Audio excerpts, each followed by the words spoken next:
Good afternoon, everyone. Thanks so much for joining us for today's Post-Secondary Pathways webinar. We're going to get started in just a minute or two after we give folks a couple of additional minutes to log on.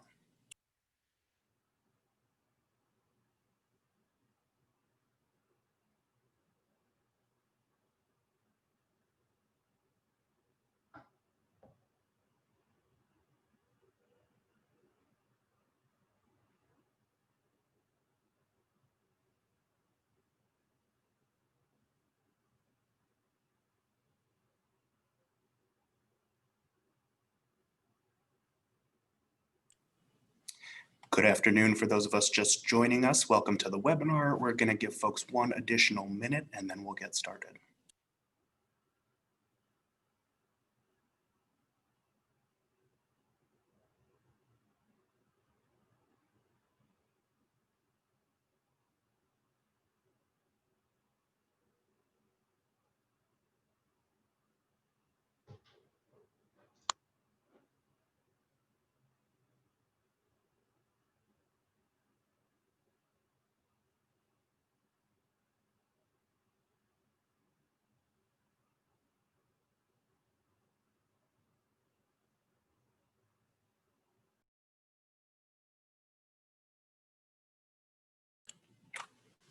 All right, good afternoon, everyone. We're going to get started. We so appreciate you taking the time to join us on this afternoon for the latest installment of the Hunt Institute's Post-Secondary Pathways series. This is a series where we hear from leading advocates and practitioners and policymakers and students on some of the most pressing higher education issues of our time, and today is certainly no exception. We have a conversation about the realities and the challenges that are faced by today's higher education students as they seek to access high quality post-secondary programs and to attain certificates and degrees. One of the reasons we wanted to have this conversation is because we think there are still some broad misconceptions out there among some policymakers about who today's higher education students are, and most importantly, the broad range of needs that they face.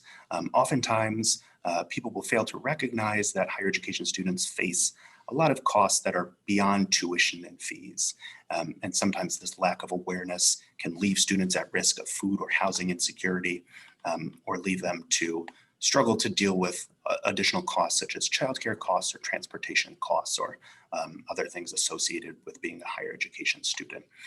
And the COVID-19 pandemic has exacerbated this issue for a lot of students across the country, especially as we saw institutions making decisions about closing on-campus housing options or shutting down campus dining services. It unfortunately became clear that these decisions didn't always account for the full range of needs faced by the students at these institutions. So we have a really great panel that is going to unpack this issue a little bit more and hopefully share some strategies that can help the audience and the policymakers and institution leaders make some decisions that are kind of more responsive to the actual needs that students face today. We are so happy to be joined by our three panelists. We have Dr. Sarah Goldrick-Robb from the Hope Center for College, Community, and Justice, Dr. Kizawanda Grant from Paul Quinn College, and Resilience Williamson, who is a current Duke University student and is also a John M. Belk Endowment Impact Fellow at Latinx Ed. We're really excited, so I'm going to get out of the way after just a couple of super brief housekeeping notes. The first is that we have reserved time at the end for audience Q&A, and we look forward to your questions. We ask that you submit them using a couple different ways. The first, if you're on Twitter, would be to use the hashtag postpathways, as you can see on the screen there. And also, if you're watching via Zoom, please use the Q&A feature at the bottom of your screen, which will enable you to submit questions. Please do note that we're not going to be unmuting lines at any point, so we do ask that you use that Q&A feature. The last thing to briefly note is that we are also streaming live on Facebook, and you should feel free to submit questions via the Facebook stream as well. I think that's all I need to say, so now we can get to the actual exciting part, which is hearing from our terrific guests. Sarah, we're going to start by turning things over to you. I'd love if you could give kind of an overview of the Hope Center and the story behind you founding it and the work that you all do to both quantify and meet the needs of today's higher education students. Sure, and thank you so much for having me. It's great to be here with all of you today. This is a fabulous panel that you've assembled, and I'm excited to hear from my co-presenters about this set of challenges that students are facing as well. My team at the Hope Center for College Community and Justice work together as an action research center that's based in the Lewis Katz School of Medicine at Temple University. For those of you who aren't familiar with Temple University, it's in the great city of Philadelphia, the nation's largest poorest city in the nation, and we're the only public university in that city. And the work that we do bridges research, practice, and policy. And all of it is about trying to understand why it is that so many students, almost 1 in 2 undergraduates, never gets to a college degree. When we started looking at this question, we heard students saying over and over, of course, that they needed more money in order to finish college. And we took that very seriously, perhaps a little more seriously than some others have, who might have thought, well, no, it's really about K-12 preparation, or it's really just about, you're not motivated enough, or you don't know what to major in. And our explorations not only revealed that money really mattered, but that money was mattering in ways that we really weren't considering as institutions or as policymakers. And most importantly, we saw a set of issues emerging that honestly we think had been sort of set aside or really undiscussed for higher education. And those issues have to do with students' very basic needs. In fact, at the Hope Center, we say that students are humans first. And we say that because it's so easy to forget it.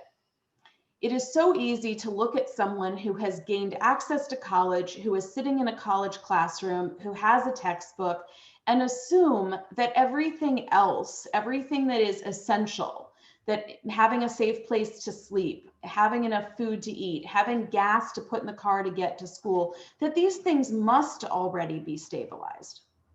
But in fact, they're not. And we have learned that not only by talking to students and hearing it from them, and that's been so important because they really were the first to bring it up, but also through years and years of survey data collection. And we do all of this as part of what we've come to call the real college movement. And I'll be honest with you, and I'm going to date myself a little bit here. Real college got its name from MTV's Real World. And if you watch the show, you know that it was all about saying it's time to stop being polite and start getting real. And we think that's what higher education really needs to do. Because when students don't have enough to eat or a safe place to sleep, it is really hard to focus on calculus. It is really hard, even for a really well-trained teacher with good technology, to help engage a student. And our survey instrument, which we created initially all the way back in 2008 and refined and expanded into a national survey instrument in 2015, has been fielded now at hundreds of colleges and universities around the country.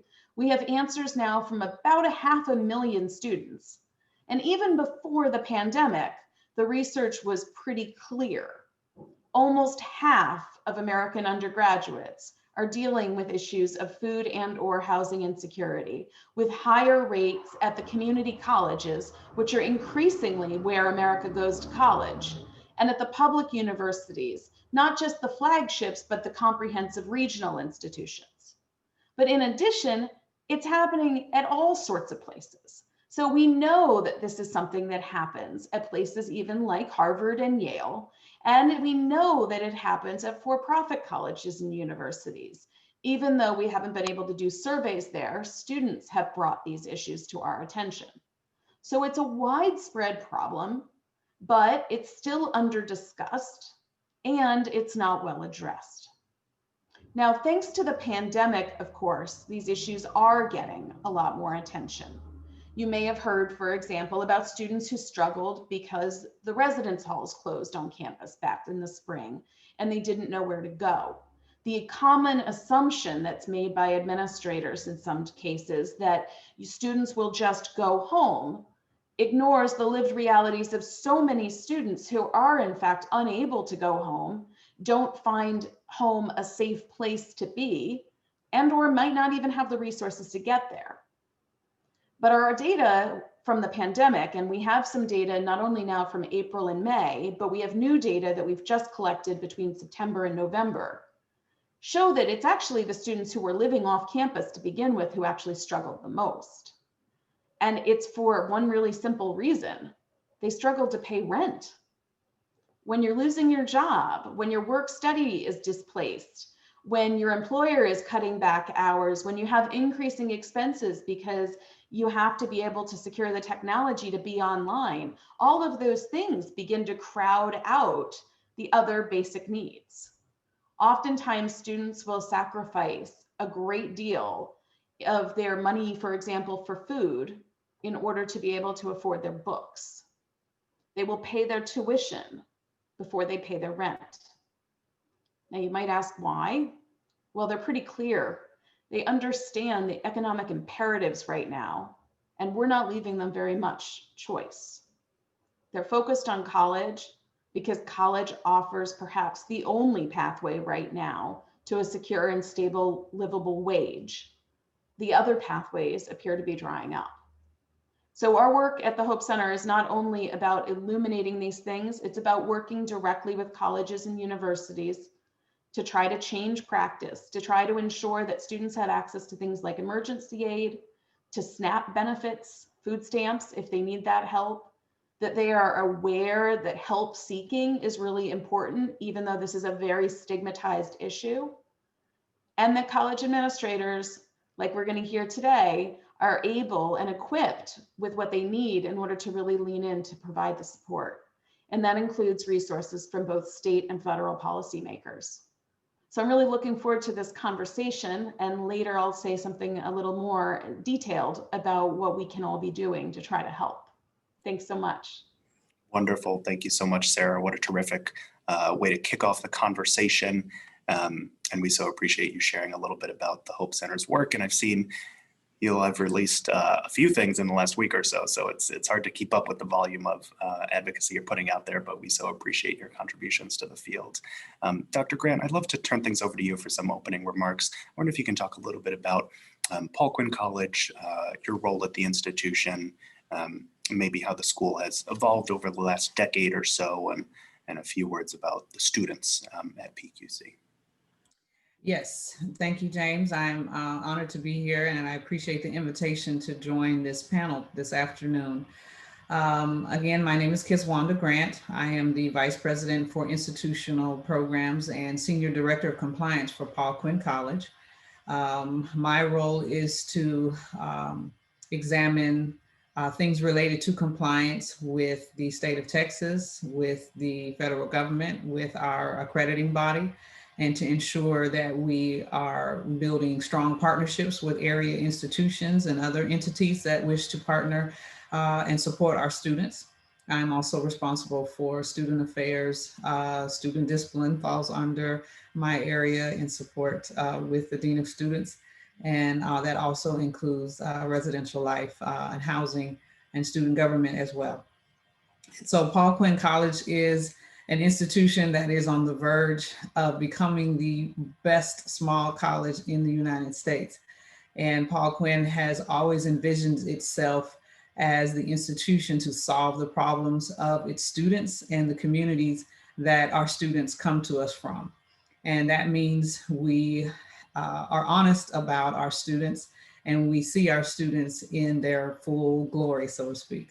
We look at them as a student who also is fill in the blank, who also has aspirations, challenges, issues, problems, et cetera, et cetera. And they bring all of those things, the good and the bad, to being a college student. I started to say they bring all those things to campus, and we all know that currently a lot of institutions, but Paul Quinn included, our students are at home, wherever that home might be. They are away from campus and are taking their courses 100% online. And for the majority of our students, that is not how they initially planned their college careers to go. I would dare say that the majority of our college students chose to avoid 100% online coursework. They wanted to be in the classroom. They wanted to be on the college campus for a specific experience. Before I say more about our students, let me give you just a brief overview of the college. Paul Quinn College is located in Dallas, Texas. We are an HBCU founded in 1872, and we are affiliated with the African Methodist Episcopal Church. And Paul Quinn has been located in the Dallas area since 1990, and our campus is 15 minutes south of downtown Dallas. So to give those of you who are familiar with Dallas a point of reference. Our students now represent, I won't say all 50 states, but our students are from all over the country. We have 6 international students. We have wide representation across the state of Texas in terms of where our students come from. And our students are majority Pell eligible. I would say that our students bring the same challenges to campus that Sarah has just spoken of, very familiar in terms of what we experience from our students and the data that she has described. We are not yet a Hispanic serving institution, but in a few years that probably will also be part of our descriptors. And so in terms of our present day approach to supporting students through the COVID-19 situation, it actually is important to explain that Paul Quinn College had a number of retention efforts and student retention, student advising approaches in place prior to the coronavirus response, which allowed us to quickly ramp those efforts up or to dig in deeper, so to speak. And just to give a specific example, we have always, since I've been at the college, had students who were not able to go on trips for spring break, are not able to easily reach home between the Thanksgiving break and then come back to campus. And if I were to use that as an example of something that was already in place for Paul Quinn, our classes were shifted to start earlier in August so that our semester could end at Thanksgiving probably 5 years ago. And that was done as a retention strategy to bring students back earlier.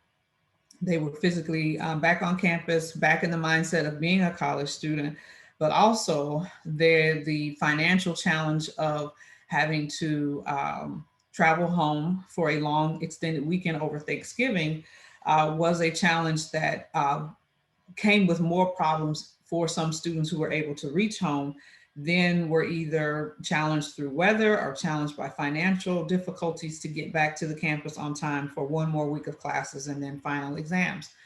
And so our calendar had already been adjusted for an earlier start and an end to the semester to address those issues. And so as other institutions began to look at their academic calendars and thought that starting earlier in the fall would assist them in preventing flu and COVID-19 outbreaks on the campus, we were able to describe to some of our sister institutions how we had approached that academic calendar and some of the pros and cons of that change. But overall, for us, it was in place already for a number of reasons because we knew who our student body was, and we had already, and we've always been committed to responding and putting efforts in place that were student focused. And there's other examples, but I think that's a good way to start off the conversation by explaining Paul Quinn as an institution that sees our students for who they are, and we strive to respond to their needs in real time with them as a student, but also as a person who is seeking to support their families, to support their communities, and to really be great at what they do. And many times that changes the priority level of being a college student. And so I'll end my entry comments there and then wait for some great questions. Thank you so much, Dr. Graham. That's very helpful. I know you're going to talk a little bit more about some specific efforts, so it's really helpful to have that context in mind for the rest of the conversation. Resilience, I'd love to turn things over to you now for some brief opening remarks. I'd love for you to introduce yourself and talk a little bit about what motivated you to pursue higher education, talk a little bit about your goal of becoming a high impact elementary school teacher someday, and also maybe a little bit about the work you've been doing at Latinx Ed. So I'll turn things over to you, Resilience. Thanks, James. Hi, everyone.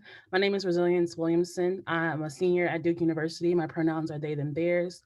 And this semester, I am working with the John M. Belt as an impact fellow. And through that fellowship, I've been able to partner with Latinx Ed, which is a local nonprofit. Um, and I feel like as I have made my way through college, I feel like growing up with parents who struggle from paycheck to paycheck, I really thought higher education was the way to kind of break that cycle, break generational curses, and establish financial wealth for my family. And I think when I was applying to college, I applied to every college, and I was really looking for scholarships. I was really looking for ways to not take out loans and things like that. And I think the year I applied to Duke, it was the second year of their first generation scholarship, which is the David M. Rubenstein Scholarship. When I got the email, I thought it was a scam, but I was really excited because they did a lot of amazing things. They gave us free tuition, room and board, and they even gave the first year scholars stipends and laptops, which was very helpful in transitioning to college. And I think they gave us the chance to take a 6-week class and get our feet wet before other freshmen. I think it was a good way to get situated in college. But as I've made my way through Duke, I realized that having a full ride doesn't really account for all the cost of that it is to being a college student, because there's the day to day. There's a lot of things that you go through, the emotional wear and tear of having to study and take all these all nighters to keep up with your peers. It's very taxing, and sometimes that hope of having graduation 4 years from the day that you step on campus, it's not enough to get everyone through. And the stipends that you get, the refund checks that you get to cover your expenses are not enough. And I was a work study student for most of my time in college. And even in the pandemic, I'm still working multiple positions. And I think that colleges like my university, they still have a lot of work to do at accommodating those needs. And I get to hear from the other speakers, other panelists about the experiences that the work that their schools are doing. But I feel like schools like Duke and other universities around us still have a lot of work to be done. Um, and I think by being at Duke, I realized that you don't necessarily having a high income, having access to money and affluence doesn't necessarily mean that you're going to have those freedoms that you'd hope for. And I feel like being at Duke, I really almost thought that I thought it was my ticket out. I thought it was my golden ticket, and I was going to be in a much better place. But I think that I really took for granted the work that my parents had put in motivating me and pushing me really hard. Um, and I think that being in a space like Duke where you're surrounded by wealth, you kind of take certain things for granted. And I realized that when my parents were living from paycheck to paycheck, they didn't really have that space and that freedom to do anything else. You didn't have that time to take off from your job because you had to pay your bills. And I think that as a college student, that mindset really sits with me. Like, I don't want to take a day off from studying or from my work study job because I have bills that need to be paid. I have exams that I need to ace. And I think sometimes like universities don't really take that into consideration. There's a lot that goes into being a student. Like, you're not just a student, you're an employee, you're a researcher, you are a young professional that's trying to do it all and graduate on time and eat 3 meals a day. And students are willing to give up a lot of things on that pathway. And it's not getting the good grade. That's not what they're willing to give up. They're willing to give up their health, their nutrition, their sleep. And I think universities, they expect that. They expect that sacrifice, but they don't do enough to support students. And I think that that's also why I realized I want to be a teacher. I feel like people do put a lot of focus on people preparing you in K through 12, but a lot of my experiences in K through 12, I was taught to ace a test. I was taught to get work done. It didn't have to be well. It just had to be turned in on time. And I think that they taught us to be students. They taught us to meet deadlines, but they did not teach us to learn. They did not teach us to ask the right questions and to dig deeper. And a lot of the higher education um, curriculum is rooted on asking those deeper questions. They don't really want the answer anymore. They want you to know why you got the answer and why the answer is important. So even if you studied all night and memorized the formula, that formula might not even be on your exam, and then you're stuck. And I think that sometimes, like growing up as a Black child, I received a lot of messaging about my sense of self. And I think research really shows that how teachers see you and view really impacts how you see yourself. And when I entered high ed at Duke, there's a lot of teachers that treated me like a pet, that I needed to be spoon fed knowledge in order to be at the same caliber as my peers. And some teachers, if you're in humanities, sometimes they treat you like a threat. They would go out of their way to hush you and silence you because they don't want to be challenged in their classroom. And I think that's also another way of silencing students of color, students from marginalized backgrounds. And I think that when I was in grade school, I feel it was so hard to be Black and to be a student because teachers were going out of their way to not let me become a statistics or become a stereotype, that they were always shutting me down every time I had a question. Every time Black kids wanted to explore and learn more, it's always like, no, be quiet, mind your business, and don't talk. And I think in that focus on still focusing on so hard and not making us become statistics, they don't give us that space and that freedom to dream of what it means for us to become scientists or doctors or all these other amazing professions that are about chasing your curiosity and cultivating things that you really care about. And I feel like kids of color are constantly robbed of that opportunity to explore their curiosity, like their affluent white peers. And I think when you get to a space like Duke, the struggle is what you know, the struggle is what you can relate to. So it's, you just feel like you can't ask for help. You might be hungry, you might be tired, but you're not going to ask your teacher for an extension because you've known and you've observed that if you ask your teacher for help and they don't look like you, they're not going to want to help you. And if your teacher does look like you, they're going to want you to be able to adapt, because the teachers that don't look you like, they're not going to give you a break. And I think colleges don't really take that into account. And I feel like what I'm trying to do when I graduate with my teaching license is really focus on ways that I can help counteract those negative narratives that really affect children of color and help build empowering educational spaces in the classroom that I get to occupy. And I feel like as I've been making my journey as a college student, I realized that my story is very dynamic. There's highs and lows, and there's a lot of struggles along the way. But I think what people overlook is the resilience of kids of color, kids that come from low-income neighborhoods. Like your mom didn't pay that bill. It wasn't a miracle. She put in work. She was calculating and she put in effort. And when you're trying to get through that exam season, you're putting in that work, the coordination that it takes, the code switching that it takes to make it through. You learn things on that journey. And I feel like a lot of what I've been doing with Latinx Ed is finding a way for them to highlight the stories of Latinx youth without painting them as success stories, recognizing that exceptions like brilliance and academic success should be a norm in our communities, not just seen as exceptional for kids of color. And I feel like that work has been really fulfilling, and I hope to continue that work in classrooms in the future. Thank you so much, Resilience. We so appreciate you being with us and sharing your perspective and story. We think policymakers and these sort of conversations don't include student voices enough, and we're so thrilled to be able to amplify your voice and your story and your perspective. So thank you for being here.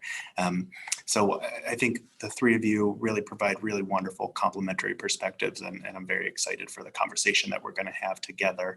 I will ask a brief opening question of the three panelists, but as a reminder to the audience members, please do be thinking of and submitting your own questions through the Q&A feature. I saw a couple hands raised. Just a reminder that we're not going to unmute lines, so please do use the Q&A feature.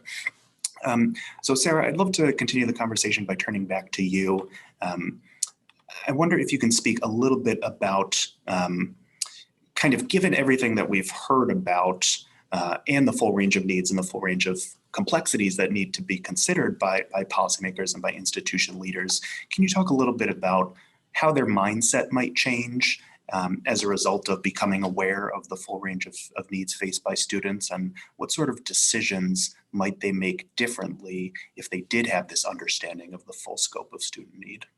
Yeah, well, I think that there's a lot that both policymakers and college leaders would do differently if they really listened to students like Resilience day in and day out and understood that they are not the exception, they are the majority.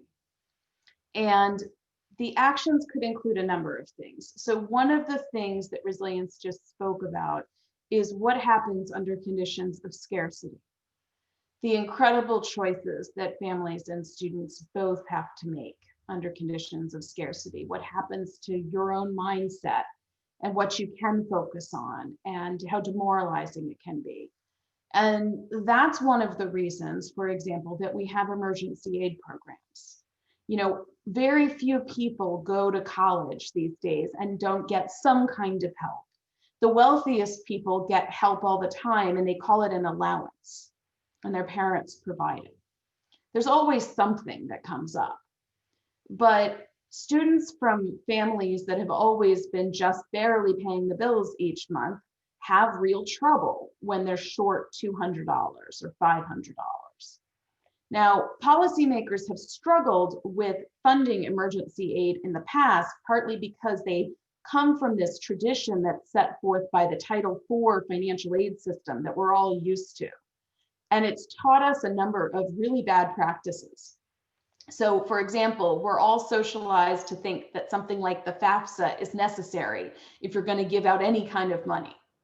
With emergency aid, that doesn't make much sense. If a student is literally in distress and they need help, we don't need to put 75 questions in front of them, make them perform their poverty, and then wait for money. We need to move quickly.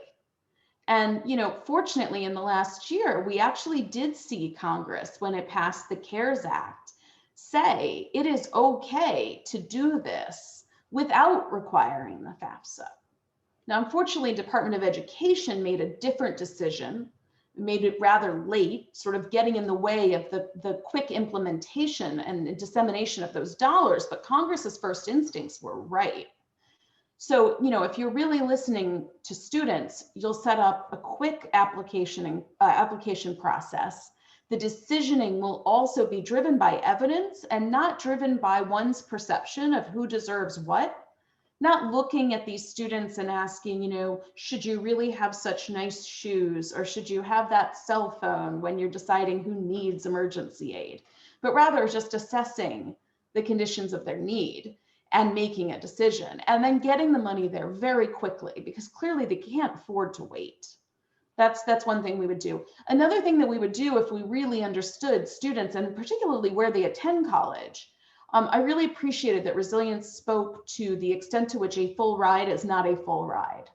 I often say that the real price of college is substantially higher than whatever's been stated to you, because the formula used to calculate need is systematically understating the real price of college. I wish policymakers would ask institutions that do have large endowments and say they meet full need to actually report on the percent of Pell recipients who graduate with debt. Because then you'll see how many of them actually still have to take out loans, that it's not a full ride. You'd be able to kind of see that thing revealed. But if you really look at where most of the students with this financial need attend college, you'll notice that our dollars, both our state and our federal dollars, flow away from those students. They flow towards wealthier institutions and away from those that enroll large numbers. And particularly because our dollars tend to follow what's called FTEs, or full-time equivalents, which deprioritizes part-time students and treats them like less than full-time human beings. So we need to be directing more resources towards the nation's community colleges, and we would be directing more resources towards public regional comprehensive universities if we were listening to these students. And the last thing that I want to note that we would be doing if we were listening to students is that we would see that financial aid would never by itself be enough. And we'd be doing more to help students connect to the full array of government benefits that are supposed to be set up to help them in their lives. So for example, we would be seeing it is important to ensure that students have access to SNAP at a time like this. We'd be trying to make sure that they had access to the pandemic unemployment insurance and that it was sufficiently generous so as to keep people on track during college. We would not just rely on the grant aid or the dollars at the institutions, particularly if we really understood how institutional budgets have been affected during this time. So that's just a few examples. Yeah, thanks so much, Sarah. Those are very helpful things to kind of chew on and think about. I'd love to turn back to Dr. Grant to ask a little bit about, you spoke in your opening remarks about some things that Paul Quinn College had in place already that you sort of doubled down on in the wake of the pandemic, but I wonder if you can talk about, and we actually got a question about this through the chat, talk a little bit more about kind of the specific actions you took in the immediate wake of the pandemic or since then in order to meet some specific needs like the digital divide or perhaps housing assistance for students. Could you talk a little bit about some of those more recent efforts? Yes, I'll speak to the digital divide or the digital issues first. So Paul Quinn College is a federally recognized work college, which means our students are able to work and earn money towards their tuition and fees. And that work could be on campus. It could also be with corporations in the greater Dallas area. And so the challenges of class scheduling coupled with the work program shifted us to a all hybrid model of courses approximately 2 years ago. Having that model in place when March 17th rolled around meant that we were in a very good position to shift our students to 100% online. Good position does not mean that it was easy and done overnight. Faculty worked very hard to shift the balance of their face-to-face class to being online and being engaging and having strong content. So it still was a challenging process, but we did not need to start from scratch in terms of developing online content in the middle of a semester at a time when we were simultaneously sending students home from our residence halls and from our off-campus housing. During that process, however, we learned that many of our students were completing their online work with their cell phones. And there's a lot you can do from a cell phone, from an iPhone, from an Android device, but being a 100% online student is not something a student should attempt to be successful at. That's really not a goal that a college student should aspire to. I completed 100% online courses in a semester with just a cell phone. It presents unnecessary challenges. So we began to see that we had students who needed a laptop. We were able to quickly shift to distributing laptops through UPS, sending them to students. Of course, we had a process for them to request and make their need known. And then we sent them the device. Well, you also need Wi-Fi. Many students were in areas where they could access free Wi-Fi at the local Starbucks or the local library. But then as shutdowns began to happen, not having Wi-Fi in home became a challenge, or having Wi-Fi that was slow, was unreliable, became another challenge. And so we were able to write a grant through the Texas Higher Education Foundation that started us on the process of giving every student a hotspot. And we initially were able to purchase only 28 hotspots for students, and we sent those out immediately, sometimes accompanied with a Paul Quinn laptop for the student. And then we received additional grant funding and also the federal CARES funding that allowed us to purchase the additional laptops and additional hotspots to send to our students. So if a Paul Quinn student asked for a laptop and a hotspot, it was sent to them.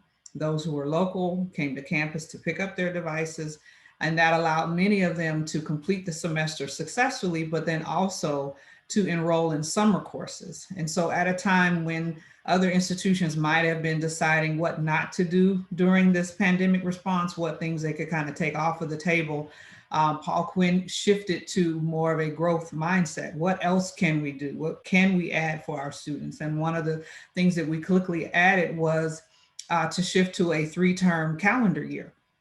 And so our students were able to move into a summer session that began May 18th.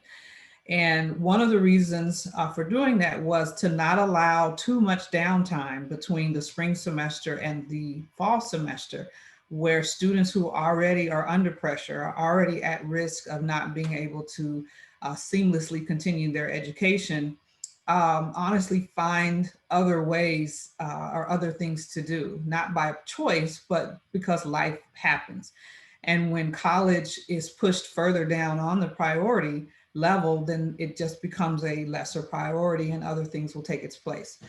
And so we had a record number of Paul Quinn students enrolled in our summer session, which began May 17th, May 18th. It was 100% online. There was a lot of griping, complaining, oh no, not another online session. But given the pandemic response, that was what was required. And students still were successful. We still had the supports in place. And let me back up and also say that with the hotspot device that we sent to students, it came with 1 year of access. So we didn't just send them the device and then tell them, you know, you're on your own to get service. The device was turned on for service for 1 calendar year. And there were only 2 zip codes that we were concerned about whether or not they would have the high-speed reliable access. So there was no reason why a student couldn't take these devices and be successful in their online classes, which allowed many of them to roll into the summer session, which put them in a very strong position to then move into the fall session. And so keeping students enrolled has allowed them to maintain their status as a college student. Still difficult, still with a lot of pressures from being at home and also trying to support family and also working. Many of our students, over 80%, reported that they were working full-time. And being a full-time student and working on campus is one thing, because we know the federal requirement of not, if you're doing work study or even work college, they're limited to the number of hours that they can work. But these are students who have found full-time, sometimes overnight swing shift jobs that they are working in addition to being a full-time student, sometimes providing childcare for family members, or even healthcare for family members who have gotten sick and needing to isolate. And so that is a lot of pressure. And we felt that for many of our students, the ability to stay enrolled as a college student, to constantly be in classes, was a way to keep them retained as a student.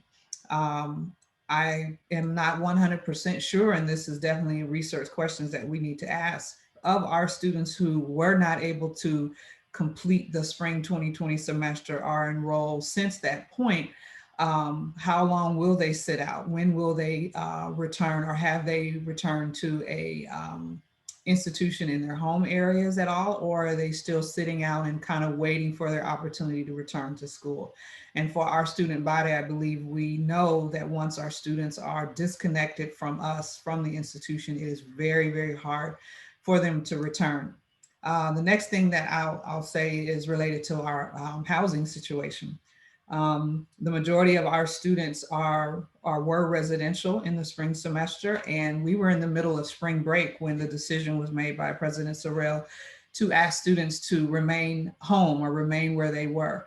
And some students were out having a good time on spring break and not checking their PQC email and not really knowing exactly what decisions were being made back on campus. We also had a small group of students who remained over spring break, who were in our housing because we allowed some students to stay as they request if they're just not able to go anywhere, not wanting to go anywhere.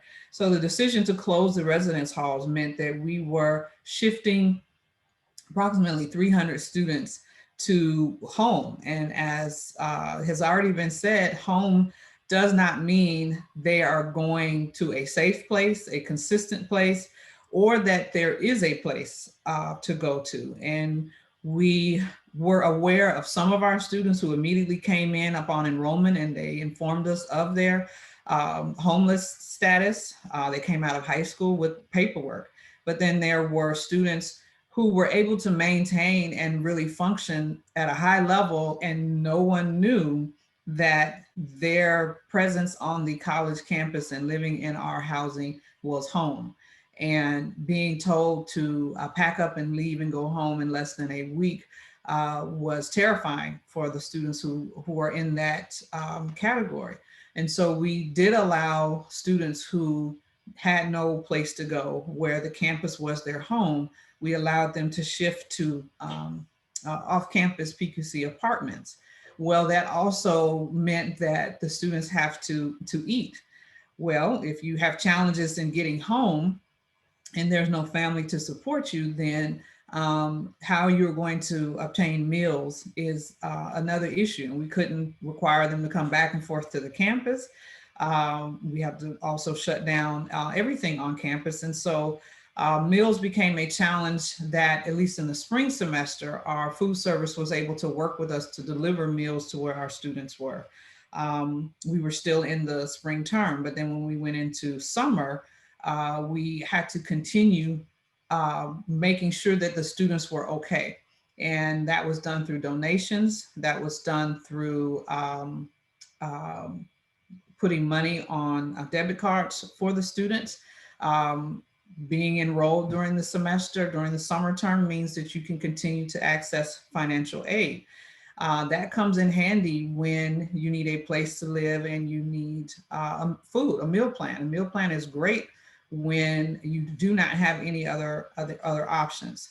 But even with the meal plan for some of our students, we still supplement it with food donations that were coming to the college for our students. And so closing housing allowed us to learn more about the unique circumstances of students that they weren't always forthcoming about, because they had strategies in place for how to cope with that issue. And for some of them, that was, I'm going to live in this residence hall until I graduate. And the COVID-19 response for many students blew that plan out of the water. And we had to sit with them and really ask specific questions to understand what their true situation was. And I think that that experience has led to the college not assuming that what the student puts on their FAFSA in terms of being a dependent student and in terms of their parent or guardian even signing off on that FAFSA as real availability of support. I have Dr. spoken. Grant, I so hate to cut you off, but I'm getting a little worried about timing. You're giving us so many fantastic nuggets that I want to be able to dig in on. Okay, I so appreciate it. I apologize, but I want to make sure to turn back to resilience as well, because I know, Dr. Grant, you touched on so many things that are important to students. And so resilience, I'd certainly invite you to respond to anything you've heard thus far, but also I do know that you've also done some thinking and some research about how community-based resources might benefit students and might kind of help them address some challenges that might otherwise prevent them from being successful. So I wonder if you could maybe talk a little bit about the importance of community-based resources and how those kind of can interplay with some institution-based resources. Thank you. I think Dr. Grant mentioned a lot of ways that her university is really trying to get proactive and trying to anticipate student needs. And I feel like the purpose of community-based resources is allowing students to know that things are here so they can get that assistance before they get the need. I think that at my school, students really don't get help unless they are struggling and they are at the wit's end.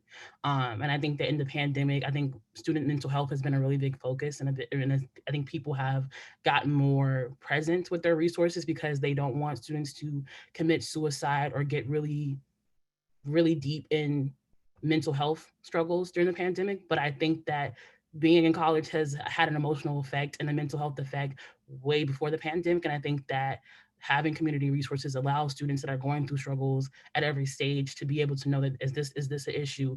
How can I seek support?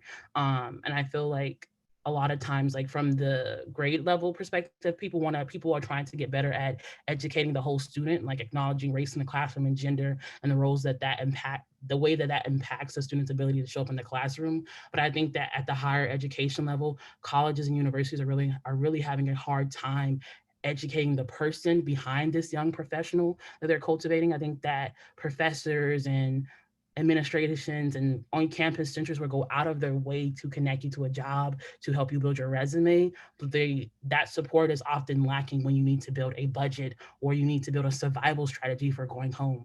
I've had in my space at Duke, I've had the ability to talk to mentors about, okay, hi, I want to change my name. I want to come out to my parents. I want to do this thing for my safety. And I've been able to role play and go through those conversations with my mentors, but not everyone has that space. But there's more things that students need that schools are not anticipating. And I think that it really comes from making a space for students to, voice their concerns. And I think Duke gives students that space to an extent, but I think that you really know, I feel like what people don't really understand is that students can do as much as they want, but it's up to the school to give them that space and to meet those demands. I know people who spend like semesters going back and forth about petitions. They spend their whole college careers trying to convince universities to care, and they don't.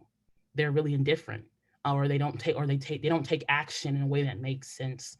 And I feel like at Duke, I think students do get involved, but it's really hard for marginalized voices to be heard. Like if I'm a Black queer student and I also identify as a woman, and so like the female identifying students, the Black students, and the queer students, they're all organizing in different ways, and Duke is not listening to all of us at the same time.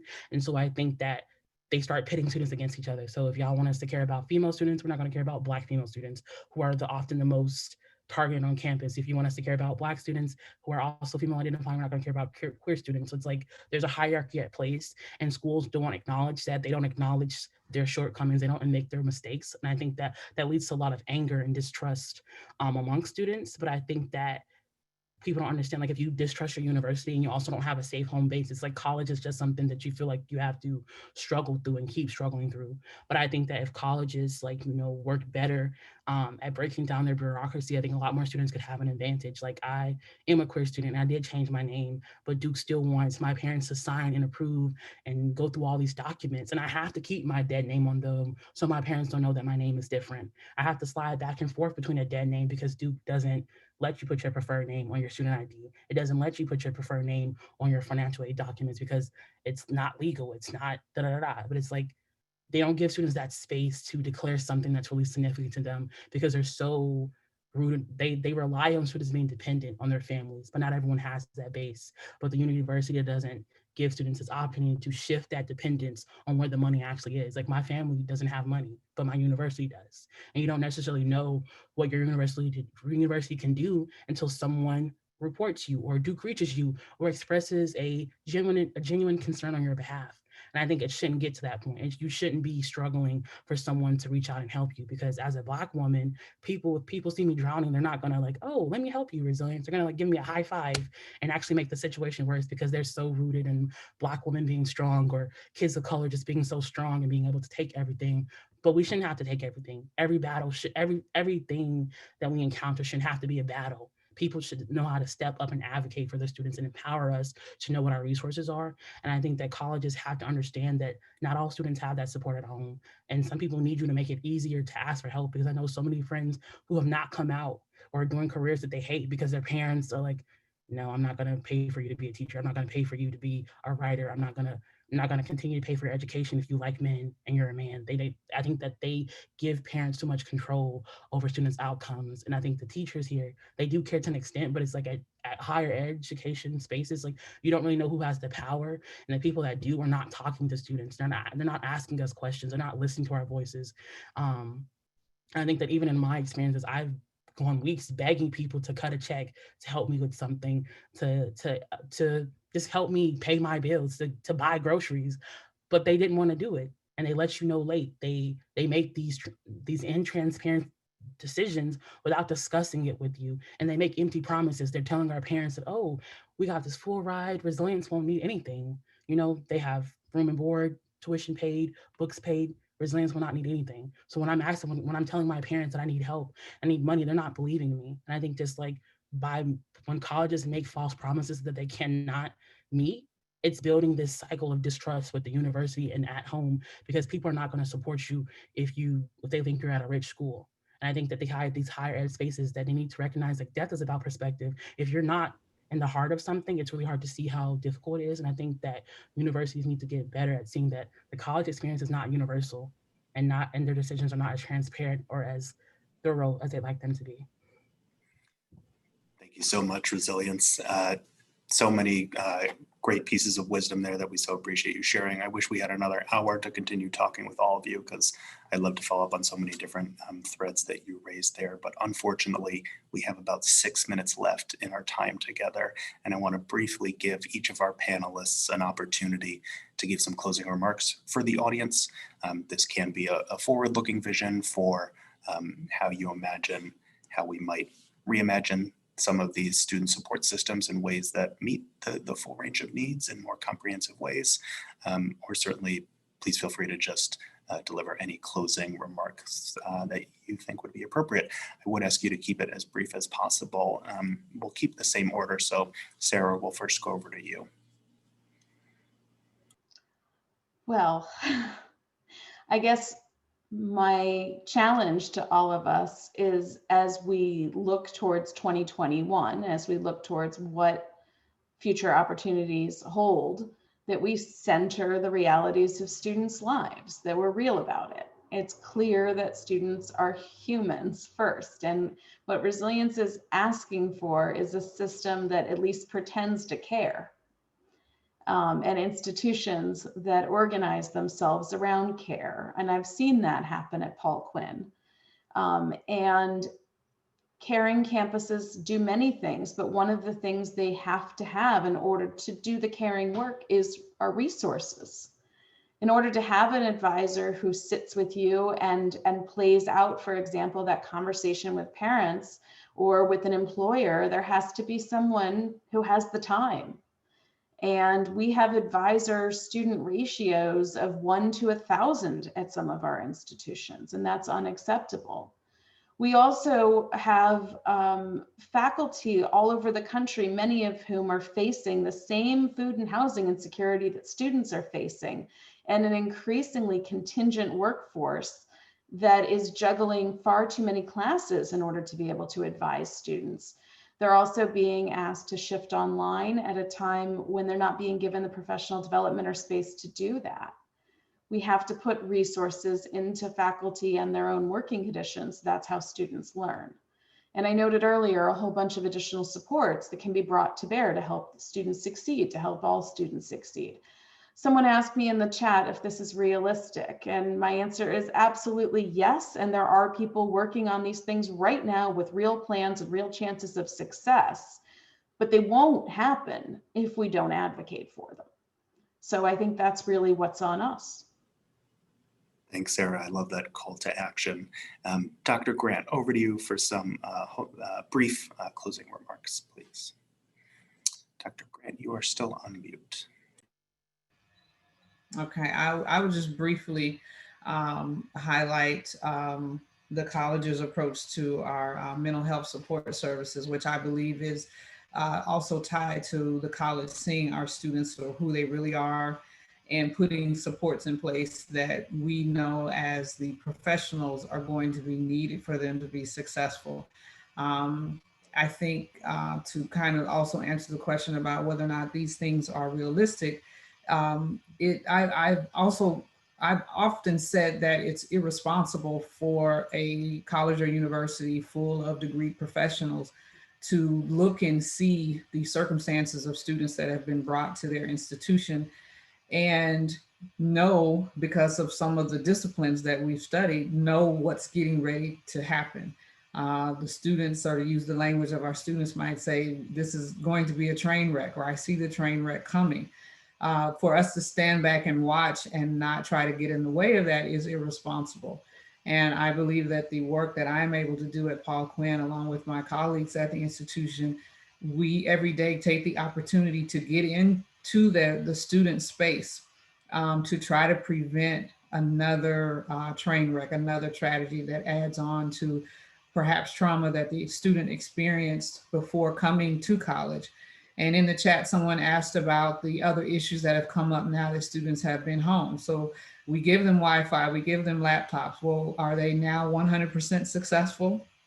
Some, yes, they're great. They're on their way and they're being great online students. Others have learned that they are not in home environments that are safe, and that they had escaped to come to campus or come to college, and now they're back in those environments. And so we have to continue communicating with the students. I can't count the number of our students who are asking if they can come back. When can they come back? Can they come back to housing now and still be an online student? And without those resources that Dr. Rob expressed, it's impossible for us to say yes to all of those. But we will continue to be a student-centered institution that lives by the ethos of we over me. We look at all of our students, we look at the needs of our students and make decisions based on those needs and not the wants of an individual. So it's difficult, but yes, it is possible. But it is great work because you see the results of it almost immediately. Thanks so much, Dr. Grant. We so appreciate you telling us about the art of the possible and the wonderful work that you do at Paul Quinn. Resilience, I'll kick things over to you for some brief closing remarks. Thank you. I think that I saw a couple questions in the chat about what students could do. And I think that that's important for students to take action and to do as much as they can. But I think that it's important for people to know there's limits on a student voice at a university. I think that my school, people will have campaigns, they will make outreach, they will do whatever they can to embarrass our university, because embarrassment or I guess like public outcry is really what makes Duke change their mind. I think this year they plan to raise our tuition, and there was a tuition strike, and we encourage our more affluent peers to not pay their tuition, because some of us who are on scholarship, my tuition is paid. I can't not get my tuition paid, because like, one, I'm not the one cutting the check or sending the funds, but also I need to be in school to make money. But I think that also it's also important for us to know that like students, at the end of the day, we're not going to change the hearts and minds because we don't get access to the spaces where those decisions are being made. So it's important for the people who are on the front line in the boardrooms when the decisions are being made to advocate for students that they seek to empower. And I guess like for people who are in administrative positions or doing work at schools, what I'd say before you give advice to students, you should advocate. You should ask them, how can I help you? How can I use my resources and my stature, my position at this university to make your situation a lot better? What can I do? And don't take that as a permission to try to save students, because I think if students are asking for help, they need support. They don't need to be saved. We don't need to be rescued. We're not locked in towers, but the ivory tower of a higher education, it's a tricky one. It's hard to climb, but we will keep making that climb because we want to get out of poverty. We want to get out of these generational curses that keep us held back from opportunities. And also, I would say, before you make assumptions in programs or policies, I would ask questions. If you don't have a space where you can hear students' honest opinions, whether it's anonymously, where they can share their thoughts to you without them being censored or being blackballed at the university, I would encourage y'all to make that space at your schools, to have those forums, to hear those opinions before you make decisions on the behalf of students. And I would encourage you to not only ask those questions, but to admit mistakes and to acknowledge the frustration or the limits to what you can do. And I think sometimes in higher education spaces, universities have a hard time admitting guilt. But if you make promises that you could not meet, like if you said that you could ensure jobs for every student, and that's what you padded your financial aid packages with work studies when your school doesn't have jobs, that's important to acknowledge that, hey, students, we know that, this semester isn't it. We know this semester that people still need more. And I think that helps students kind of break down that anger, because when that acknowledge is never effectively received, students get angry. And that doesn't mean they're going to stop learning, but it's like their fight comes from their feud with the administration, not from their passion on their pathway. It's like some of us, we just need to get out, and we'd like to make that journey without having the emotional trauma and being in spaces that we hate every day. So we just need people who are in these positions to make change, to actually care, and to step up and speak out when you have the opportunity to do so. Thank you. Thank you so much, Resilience. We so appreciated hearing your perspective, and I know that the audience did as well.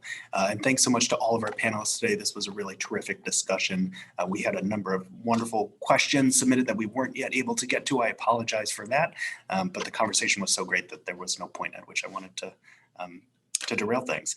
Just a brief ending housekeeping note from me, which is we hope that you will keep an eye out for some upcoming Hunt Institute programming. We've got an upcoming webinars webpage with information about all our upcoming opportunities, including this Thursday, a great conversation on racism in America's child care industry. And I believe my colleague will be dropping a registration link for that in the chat if you want to go ahead and register right now. We've also got terrific conversations coming up later about supporting innovation in education, and also kind of a post-election early childhood focused webinar coming up on December 8th. That's it for us. Thanks so much for tuning in. Thanks again to our terrific panelists, and we hope to see you again on a Hunt Institute webinar soon.